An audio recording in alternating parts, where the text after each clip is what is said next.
Hi viewers, நமஸ்தே. போன வீடியோஸ்ல நம்மளோட ரொட்டீனை எப்படி எக்ஸ்பிளைன் பண்றது அப்படிங்கறத பார்த்திருந்தோம்.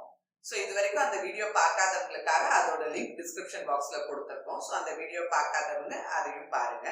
ஸோ இன்னைக்கு நாம அந்த ரொட்டீனை பத்தி கொஸ்டின் பண்றதுனா என்ன மாதிரி கொஸ்டினிங் வேர்ட்ஸ் யூஸ் பண்றது அப்படிங்கறதான் தெரிஞ்சுக்க போறோம். நம்ம ஃபர்ஸ்ட் தெரிஞ்சுக்கிற கொஸ்டினிங் வேர்ட் கோன். கோன் யார் அப்படிங்கிற அர்த்தத்துல ஹிந்தில கோனுங்கிற வார்த்தையை பயன்படுத்தலாம். ஆப் கோன் ஹே, ஆப் கோன் ஹே, நீங்க யார் அப்படின்னு சொல்லி கேட்கிறோம். அதுக்கு பதில் சொல்லும் போது ஒருத்தர் நான் அசோக் அப்படின்னு சொல்ல நினைச்சாங்கன்னா மே அசோக் ஹூ, மே அசோக் ஹூ அப்படின்னு சொல்லலாம். அடுத்த கொஸ்டினிங் வேர்ட் கஹா.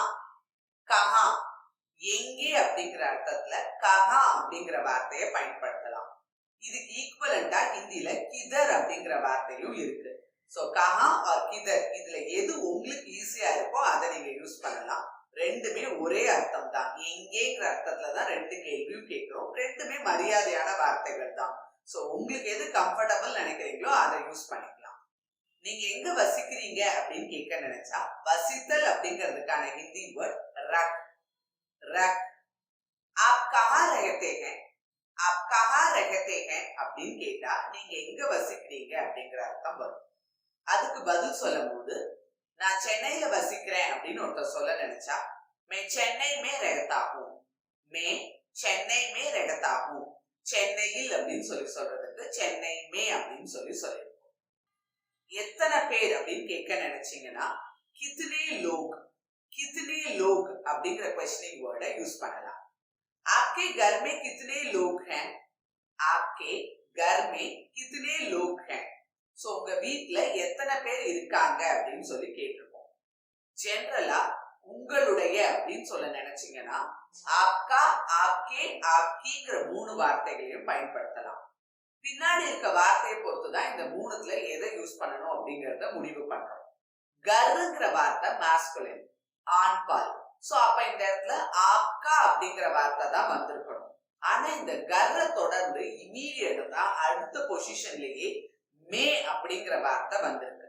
சோ இந்த ஆப்கா, ஆப்கே, ஆப்கிங்கிற வார்த்தைகளை தொடர்ந்து வரக்கூடிய வார்த்தைக்கு அடுத்த இடத்துல மே, சே, பர், கா, கே, கி, கோ இந்த மாதிரி சின்ன சின்ன கனெக்டிங் வேர்ட்ஸ் வந்துச்சு அப்படின்னா முன்னாடி இருக்கக்கூடிய வார்த்தை ஆப்காவா இருந்துச்சு அப்படின்னா இந்த சவுண்ட்ஸை மேட்ச் பண்றதுக்காக அது ஆப்கே அப்படின்னு சொல்லி மாறும்.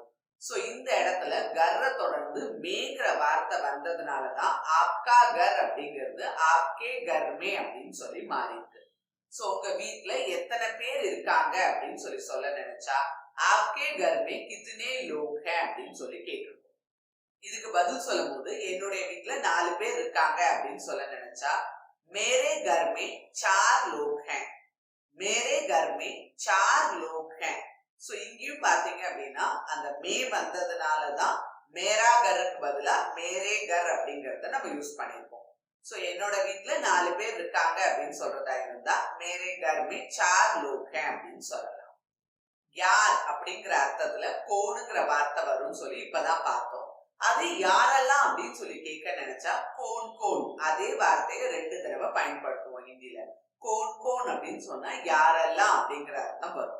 சோ आपके परिवार में कौन कौन है, आपके परिवार में कौन कौन है. சோ பரிவார் அப்படின்னு சொல்லி சொன்னா குடும்பம் அப்படிங்கிறது அர்த்தம். உங்களுடைய குடும்பத்துல யார் யார் இருக்காங்க அப்படின்னு சொல்லி கேட்க நினைச்சா आपके परिवार में कौन कौन है அப்படின்னு கேட்கலாம். பதில் சொல்லும் போது मैं, मेरी पत्नी और 2 बच्चे हैं அப்படின்னு சொல்றோம். மே அப்படின்னு சொன்னா நான் அப்படிங்கிறது அர்த்தம். மேரி பத்னி அப்படின்னு சொன்னா என்னுடைய மனைவி. பத்னிங்கிற வார்த்தை பெண் பால். சோ அதனாலதான் மேரி பத்னி அப்படின்னு சொல்லியிருக்கோம். மற்றும் 2 குழந்தைகள் அப்படின்னு சொல்றதுக்கு और 2 बच्चे हैं அப்படின்னு சொல்றோம். சோ நான் என்னுடைய மனைவி மற்றும் 2 பிள்ளைகள் இருக்கிறோம் அப்படின்னு சொல்ல நினைச்சா மே, மேரி பத்னி और 2 बच्चे हैं அப்படின்னு சொல்லி சொல்லலாம். எங்கேங்கிறதுக்கான ஹிந்தி வார்த்தை கிதர் அப்படின்னு நமக்கு தெரியும்.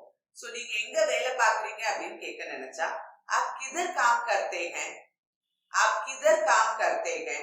சோ இந்த இடத்துல கிதருக்கு பதிலா கஹாவும் யூஸ் பண்ணலாம். आप कहाँ काम करते हैं கேட்டீங்கனாலும் आप किधर काम करते हैं கேட்டாலும் நீங்க எங்க வேலை பார்க்கறீங்கன்றதுதான் பதில் சொல்லும்போது நான் ஒரு MNC கம்பெனில வேலை செய்றேன் அப்படின்னு சொல்ல நினைச்சா मैं एक MNC कंपनी में काम करता हूं.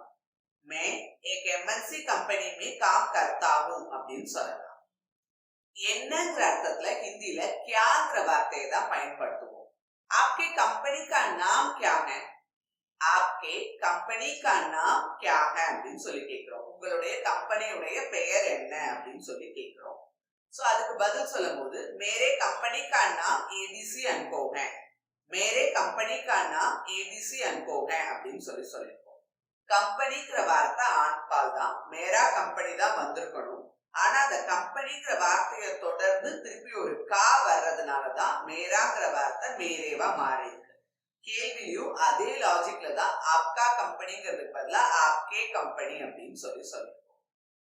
எத்தனை வருடங்களாக அப்படின்னு கேட்க நினைச்சா ஹிந்தில கித்னே சாலோ சே, கித்னே சாலோ சே அப்படின்னு கேட்கலாம். சால் அப்படின்னா வருடம், கித்னேனா எத்தனை. சோ எத்தனை வருடங்களாக அப்படின்னு சொல்ல நினைச்சா கித்னே சாலோ சே அப்படின்னு சொல்லி கேட்கிறோம். நீங்க எத்தனை வருடங்களாக இந்த கம்பெனியில் வேலை செய்கிறீர்கள் அப்படின்னு கேட்க நினைச்சா आप कितने सालों से इस कंपनी में काम करते हैं அப்படின்னு சொல்லி கேட்கிறோம். பதில் சொல்லும்போது கடந்த 20 வருடங்களாக இதே கம்பெனியில் வேலை செய்கிறேன் அப்படின்னு சொல்ல நினைச்சாங்க அப்படின்னா போன கடந்த அப்படிங்கிற அர்த்தத்துல ஹிந்தில பிச்லே அப்படிங்கிற வார்த்தையை பயன்படுத்துவோம். 20 வருடங்களாக அப்படின்னு சொல்லும் போது 20 அப்படிங்கிறதுக்கான ஹிந்தி வேர்ட் 20. 20 सालों से இந்த கம்பெனிலேயே இதே கம்பெனில அப்படின்னு சொல்லி அழுத்தி சொல்றதா இருந்தா யஹி அப்படின்னு சொல்லுவோம். சோ தான் அப்படிங்கிறது இங்கதான் அப்படிங்கிறதுக்கு ஹி அப்படிங்கிற வார்த்தையை பயன்படுத்துவோம். சோ இந்த இடத்துல யஹு கூட ஹி சேரும் போது யஹி அப்படின்னு வரும். சோ போன 20 வருஷமா இதே கம்பெனில வேலை செய்யறேன் அப்படின்னு சொல்ல நினைச்சா पिछले 20 सालों से यही कंपनी में काम करता हूं அப்படின்னு சொல்லி சொல்லலாம். எத்தனை பேர் அப்படிங்கிறதுக்கு கித்னே லோக் அப்படிங்கிற क्वेश्चनिंग வேர்ட் யூஸ் பண்ணுவோம்ன்றது நமக்கு தெரியும். சோ உங்களுடைய கம்பெனில எத்தனை பேர் வேலை செய்யறாங்க அப்படின்னு கேட்க நினைச்சா आपके कंपनी में कितने लोग काम करते हैं? आपके कंपनी में कितने लोग काम करते हैं அப்படின்னு கேட்கலாம். பதில் சொல்லும்போது எங்களுடைய கம்பெனில கிட்டத்தட்ட 1000 பேர் வேலை செய்யறாங்க அப்படின்னு சொல்ல நினைக்கிறோம். சோ இந்த கிட்டத்தட்ட அப்படிங்கிறதுக்கு லக்பக் அப்படிங்கிற வார்த்தையை நம்ம பயன்படுத்தலாம். हमारे कंपनी में लगभग 1000 लोग काम करते हैं. हमारे कंपनी में लगभग 1000 लोग काम करते हैं. 1000 அப்படிங்கிறதுக்கான ஹிந்தி வேர்ட் 1000. சோ 1000 பேர் அப்படின்னு சொல்ல நினைச்சா 1000 लोग அப்படின்னு சொல்லி சொல்லலாம். எப்படி அப்படிங்கிறதுக்கான ஹிந்தி வேர்ட் கைசா, கைசே, கைசி.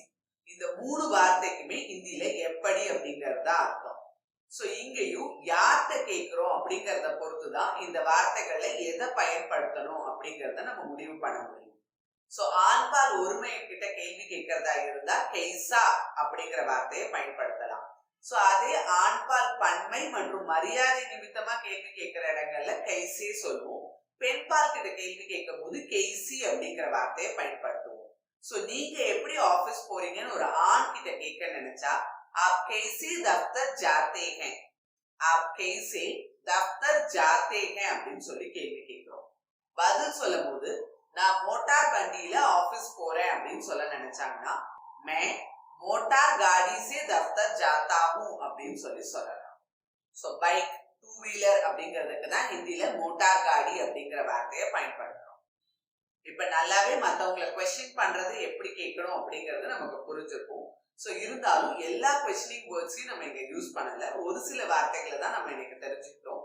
சோ இத மாதிரி வேற ஒரு சில क्वेश्चनिंग வேர்ட்ஸோட அடுத்த வீடியோல கண்டினியூ பண்ணுவோம். பட் இன்னைக்கு நம்ம பார்த்த கான்செப்ட் எந்த அளவுக்கு நமக்கு புரிஞ்சுது அப்படின்னு தெரிஞ்சுக்கிறதுக்காக आज का प्रैक्टिस सेंटेंस आपके परिवार में कितने लोग हैं? वे कौन-कौन हैं? சோ உங்க ஃபேமிலில எத்தனை பேர் இருக்காங்க, அவங்க யார் யார் அப்படின்னு சொல்லி உங்களோட ஆன்சர்ஸை கமெண்ட் பண்ணுங்க. இத மாதிரி வேற ஒரு சில क्वेश्चनिंग வேர்ட்ஸோட அடுத்த வீடியோல கண்டினியூ பண்ணலாம். धन्यवाद. फिर मिलेंगे. உங்களுக்கு எங்களோட இந்த வீடியோ யூஸ்ஃபுல்லா இருந்திருக்கும்னு நம்புறோம். சோ இத மாதிரி ஃப்ளூவெண்டா நீங்களும் ஹிந்தி பேசணும் அப்படின்னு நினைச்சீங்கன்னா எங்களோட ஆன்லைன் கிளாஸஸ் அப்படிங்கறத அட்டெண்ட் பண்ணலாம். அதை பத்தின டீடைல்ஸ் தெரிஞ்சுக்கணும்னு நினைச்சீங்கன்னா ஸ்கிரீன்ல தெரியுற இந்த நம்பருக்கு வாட்ஸ்அப் பண்ணலாம் அல்லது கால் பண்ணலாம். உங்களுக்கு எங்களோட வீடியோ பிடிச்சிருந்துச்சுன்னா லைக் பண்ணுங்க, மற்றவங்களுக்கு யூஸ்ஃபுல்லா இருக்கும்னு நினைச்சீங்கன்னா ஷேர் பண்ணுங்க. ஸோ இது வரைக்கும் சப்ஸ்கிரைப் பண்ணாதவங்க சப்ஸ்கிரைப் பண்ணிக்கோங்க, கூடவே சேர்த்து அந்த பெல் ஐக்கானையும் ப்ரெஸ் பண்ணிக்கோங்க. ஸோ தட் நாங்கள் போஸ்ட் பண்ற வீடியோஸ்க்கான நோட்டிஃபிகேஷன் உங்களுக்கு ரீச் ஆகும்.